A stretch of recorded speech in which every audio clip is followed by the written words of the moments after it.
Central Roadracing Association. Highlights from the May 19th and 20th CRA weekend at Brainerd International Raceway. Featuring interviews with such riders as Mike Ruley, Jeff Johnson, Mike Moores, Keith McKenna, Steve Schober, Ron Order, Johnny LeGros, and corner captain Scott Scholes.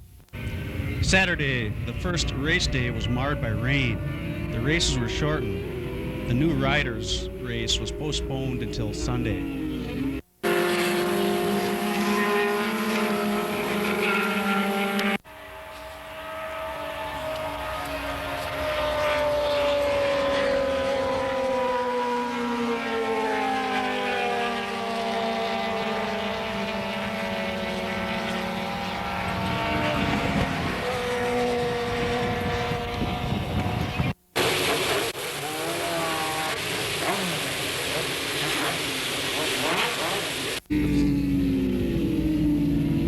Some riders talk about what it's like riding in the rain.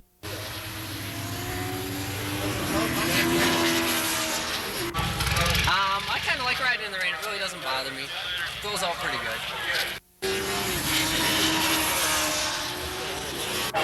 Going out in the rain, you just have to go slower. It's a lot tougher to race in it. You got to concentrate a heck of a lot more because you're slipping around all the time and stuff. And the real scary part is the high speeds through turn one in the rain. You're still going about 120 through there. It gets a little wild.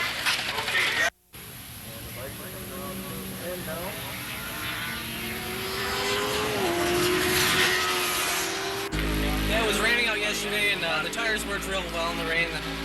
The course, it was pretty wet, but we made do.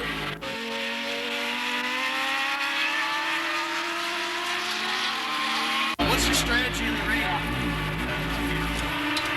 Just pretend like it's 35W in rush hour and just head out there and do what you can. Just being real smooth, and the biggest thing is just to stay up, not fall down. Take the lines real smooth and don't do anything real quick and jerky, and you should be okay. But Sunday made for a good day of racing. It's a better day today. Sunny, clear, and it's going to warm up. Yesterday, rain delayed some of the races. They were shortened, it was cold. It was plain miserable just to race.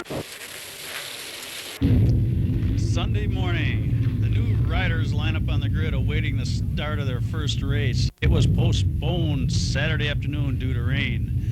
After the riders' school and completing classroom instruction, the new riders were taken out on the track yesterday and given racing and safety instruction. Today, they are ready for their first race.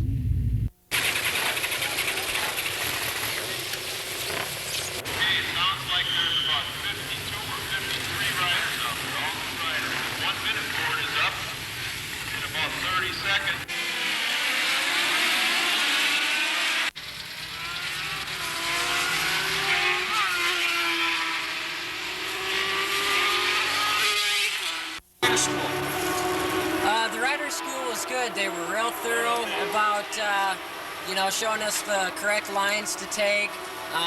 They emphasized safety, safe passing, safe pit entrance, safe pit exit, and being real smooth.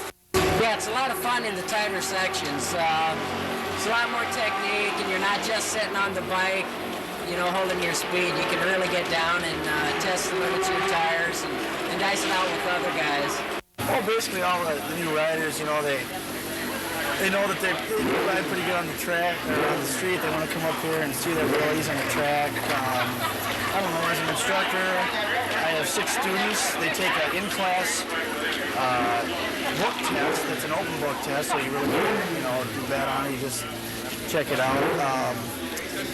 I have 6 students. They follow me single file for about 3 laps, and I give them basic lines and show them basic braking points. You gotta look at the track. It's really wide. Everyone has to wear full leathers from head to toe, gloves, helmets, everything. Yeah, basically other riders, watching out for other riders and if somebody's got a line on you or something, you know, you give them the right of way or something like that. But that's racing also. Well, since the track is so wide and so aggressive, the load on the machine is a lot. So that if you bought a stock motorcycle, the suspension in that is set up very soft so that the bike won't handle. A lot of new riders, they've got the new springs and all that. And I guess talking to somebody with experience is how you're going to set your bike up. You're going to know what works and what doesn't. A lot of people do a really good job with coming up with their bikes already set up. Well, I picked the bike up last fall, and I had to fabricate rear set foot pegs, put on flat bars, pull off the turn signals, mirrors, all that stuff that you need for the street. And I painted it, built a solo seat, new tires, fork springs to make it handle better, steering head bearings. Did a lot of work to it. It was really a lot of preparation. You need to have your bike safety wired to drill a few holes in some of the bolts that have oil behind them and that so that they can't come loose and put oil on the track. Before they race, the riders bring their bikes into tech inspection. The inspectors check to make sure there's safety wire on the fluid drain plugs. They make sure the axles are wired and exhaust wired, and they check to make sure the tires are in good condition.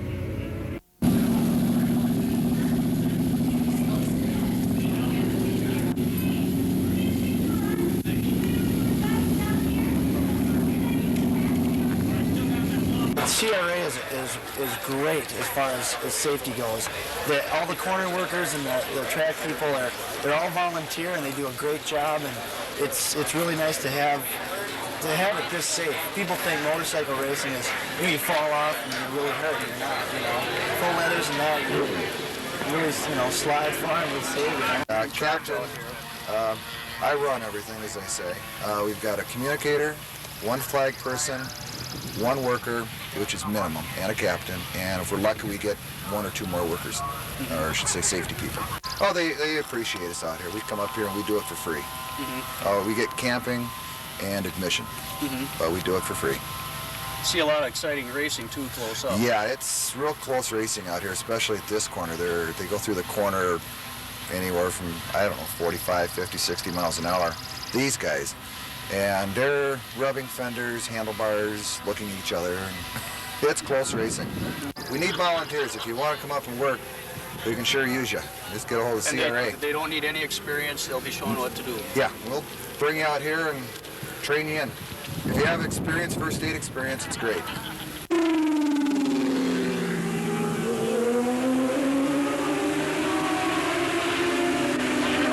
We've got our yellow flag, which is the flag person's main flag. They sit here and kind of hold underneath their arm and wait for a whistle. If something comes up, we go stationary yellow, which means caution, there's something up front, and look out for it. And then we go waving yellow, which you've seen on TV, I suppose, which means no passing, slow down, look out, there's something in the track.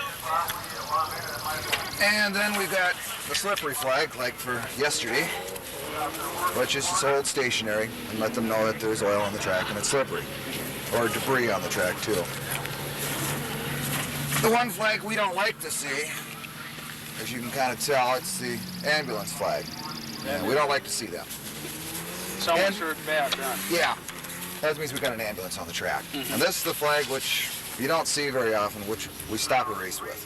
If we've got a major incident or something like that, we want the race stopped now. It's displayed at this corner, corner 6, corner 3, and at the start-finish line. And they have the checkered flag. We don't get to have one out here. Okay, and all the racers have to stop on the track when that red flag is put on. When the red flag is displayed, they have to stop in a safe manner, shut off their engines, and wait for further instructions. And then after that, they proceed back into the pits, and depending on what happened, either start the race over again or scrub it. There's one other flag here. I see it's not here, but on some corners there's a black flag. Black flag, forgot about that one. That means that we want to see you in the pits. For some reason, something's loose on the bike, something's wrong with the bike, or the stewards want to talk to you about something. And that station's next one down on the other side. So when a rider sees that black flag, he knows something. We want to talk to you about something. He might not know what it is. He might know what it is, but one to ignore it. But they don't like seeing that one either. Yesterday we had quite a bit of action because it had a wet track, and we had a lot of riders going down up in corner 3 yesterday. Sliding, usually when you fall down, you're usually pretty close to the pavement already. It's usually from the back end washing out. You don't have far to fall, you're already right next to the ground. You slide just like you're sliding in a home base. It really isn't very exciting. Take it from him, he knows. It only gets really exciting when some people, they want to like stand up, before they stop sliding. And they're running down the track doing 20-foot strides, and it's kind of interesting. Johnny LeGros talks about crashing on Saturday. Today. Yeah, the Summation Industries ZX600 was running really well yesterday, and was really hooking up quite well, and we maybe leaned on it just a little too hard, and we went down, but we'll be back. Not today, but next race we'll be back. And What is that like? Can you tell us anything? What's that like going down? it's fast. It's fast. It happens fast. It happens quick. And I guess the main thing about falling down like that is you got to pick up your pieces and forget about it. It's water under the bridge, and go from there. Take off and be thinking about the next race, the next weekend, and forget about what just happened. And of course, some people say, that that's an experience and isn't an experience, but you gotta learn from your mistakes, and there's some experiences that you'd rather read about than experience, and others that you just gotta experience, and maybe that's one of them that you just have to experience to be able to deal with it. It sounds to me like you're going to be back on that track. Oh yeah, we'll be out there July 7th up here at Brainerd. We'll be out there, we'll be running strong, and we're hoping for a lot better luck than we had this weekend, but the Summation Industries Everhard Trekking 600 will be there. How about when a bike goes down? What's your procedure there? Procedure, see where he goes down, get a yellow flag up, caution flag, either waving or stationary, and wait for an opening. An EMT and either 1 or 2 workers will go across to assist him picking up the bike, getting debris off the track, and making sure the rider's all right. And then get him back across and send him into the infirmary and pick up the bike and put it up against the trees and open up the track again. Or I should say open up the corner. Yep. Get it back to green racing.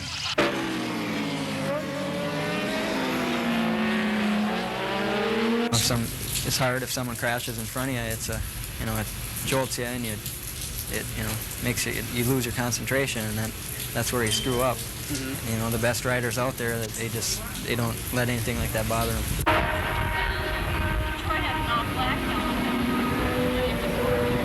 It does take a lot of athletic ability and concentration, doesn't it, Mike, out there? A lot of people don't realize that. No. It looks like, a lot of people, they just ride around on the motorcycle, but there's more to it than anybody can really imagine until you really get into it. Mm-hmm. And I'd say about 75% of it is all in your mind. It's a lot of mental stuff. You got to keep your concentration spot on, and that's the key to it.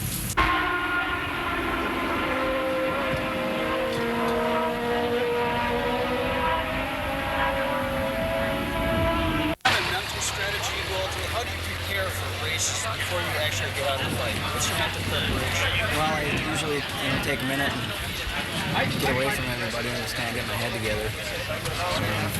You got to concentrate 100% when you're out there, so you don't want to be thinking about anything else. So you just take a few minutes and step back and get in the mood to go out there and race.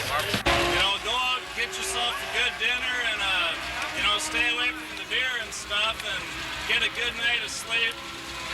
Hopefully your friends will cooperate with you. They usually do. Tell us a little bit about the bikes you race with. Well, I got a FCR 600 that I run in the middleweight classes. That's in super sport form. So basically that's DOT tires, and you can put aftermarket pipe and stuff on it. And I got a Suzuki 750, which is the same. There's a lot of behind-the-scenes activity that goes on with racing. Who do you have tuning your bike? Doug Lofton does all my work. Does real well at it. Bike's going strong all the time, and he's a great advantage for me. I don't have to spend all my time working on the bikes, and I can go and get my head together while he works on the bike, that's the best thing in the race. You know? He makes them run fast, makes my job a lot easier. Well, you two have certainly proven a number one combination. Now let's talk about the track a little bit. It's a high-speed track. You've got 10 turns on the backside, but you go down a mile-long straight and you hit corner one. What kind of speeds are you hitting out there? On the big bikes, we're running close to 160 entering turn one. On a dry day like today, I was watching my speedometer at the end of it, and it was reading about 162. 162? It's a lot of fun once you get used to it. What goes through your head going at those speeds? You must have the utmost concentration. Tell us what goes through your head going at those speeds? Well, you just, you look way up ahead on the track. You can't be looking right in front of you. You look way out ahead of you and make sure you're going to make the corner. And there's just all kinds of things going on in the head. It must take utmost concentration, athletic ability. Aaron, you must have to put it all together to hold that bike on a line going through a turn like that. That's what it is. It's a combination of everything. You got to have it all together or you're not there. So there's no special part of the track you like most? I like the high speeds. Definitely. Turn one and turn two, the high speed corner does the funnest. Probably two. If you can hold your speed through one, and you can keep it wide open through two. A lot of people will back off there, and you can cut around them. So it's kind of fun there. But do you have a favorite part of the track, Ron, where you like to maybe set somebody up for a pass, or you just wait for an open door and shut it? Whatever door's open, take it. You can't look at one part of the track to be better than the other. Otherwise, you're going to have trouble in that area that you don't really care for. So just go out and run every corner like it's your favorite corner. What do you like about Brainerd? Every part of this 10-turn, 3-mile track is just classic for anybody that might be watching this and thinking about going out there and doing it. You just got to get off the couch and go out and do it. It's fun. It's fast. The track is in the best condition I've ever seen it. And the people in the organization are super. And we're here. All the guys, Ron Order and the Gill and Justice Brothers guys, all of them will help you out and do whatever you need. So it's just a super thing. Favorite corner out there, I'd have to say all of them. It's a great deal. Is there a certain part of the track that you like, Mike? Say you want to set somebody up for a pass, or do you wait for an open door and shut it? Or what's your strategy? Out braking? Well, you can use them all. I like to hang back if someone's in front of me. I like to feel them out for a couple turns to see what they're doing. And if I get a good opening, I'll go for it. I don't like to take chances at it. I'll make sure it's going to be a nice clean pass where I'm not going to hit him or him hit me or something like that. So just basically be careful and do it when you can. Do you like to set people up in passing? Is there a certain part of the track, or do you wait for an open door and then shut it? I'll do either one. Wherever they leave an open door, you always use it. But if I have to set somebody up, it's usually under braking more than forward. Yeah. Well, passing is kind of there's all kinds of different ways that you can do it. You can out-brake people into turns. You can draft them on a straight track like Brainerd. There's high speeds, and the draft is a real big advantage. If you're behind another bike, you can get behind a wheel, and the bike will speed up. You can use a draft to get around them. If somebody runs wide, makes a mistake in the corner, you can take advantage of that stuff. There's all kinds of different ways you can do it. It's just got to take patience and not take, you don't want to make any dumb mistakes. You say drafting, a lot of people associate that with cars, but on these bikes you can actually draft and use that to your advantage. Right, there's a lot of it, especially at high tracks like this. There's high-speed tracks like this. You're running, if you're behind a guy, far enough, you're out of his draft, and if you got enough power to get into it, he'll speed up, 5 miles an hour just like that. You get sucked right into the draft and slingshot by him. It's real neat how it works. Yeah, people think a lot of hanging off the bike is maybe just, a different style or something like that, which it is. Hanging off the bike and dragging your knee, putting the weight on your knee and taking the weight off the bike, will make it handle better. And getting your body weight up, you get it to a lower center of gravity, and the bike does handle quite a bit better. It doesn't buck so much and that, but you got to adapt it to your style before it actually works for you. Tell us a little bit bit about your bike. I drive a Kawasaki. It's a 750.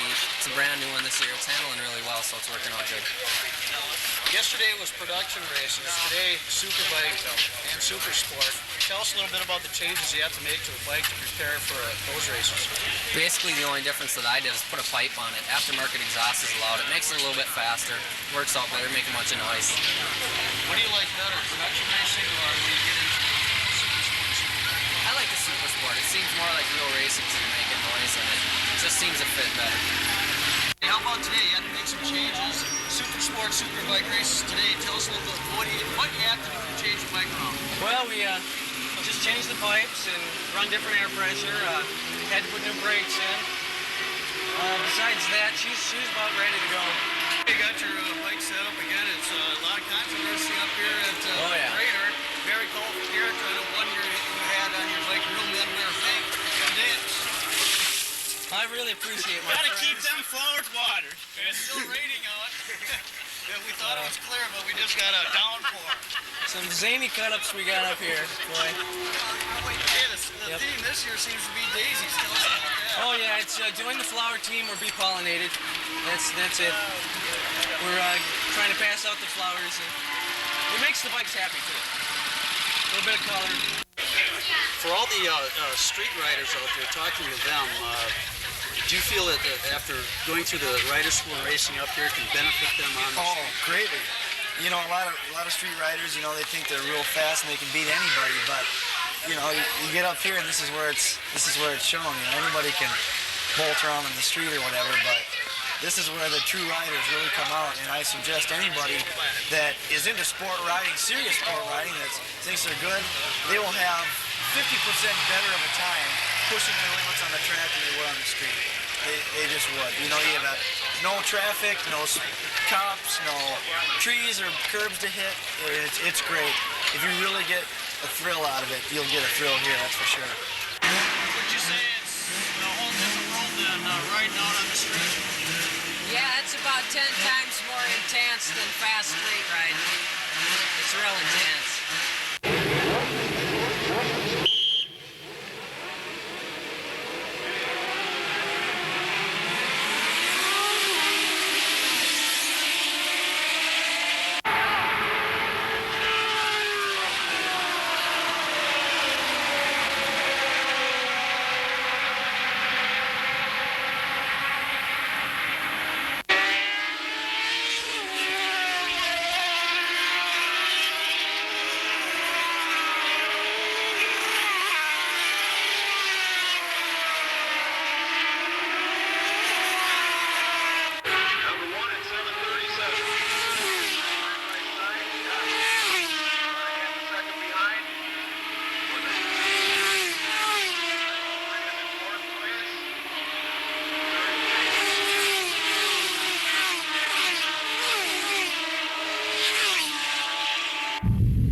Next time on Racers Forum, Diesel Jeans Superbike World Championship at Brainerd International Raceway, featuring big names in pro superbike racing, including Fred Merkel, Doug Chandler, Jamie James, Raymond Roche, and many others.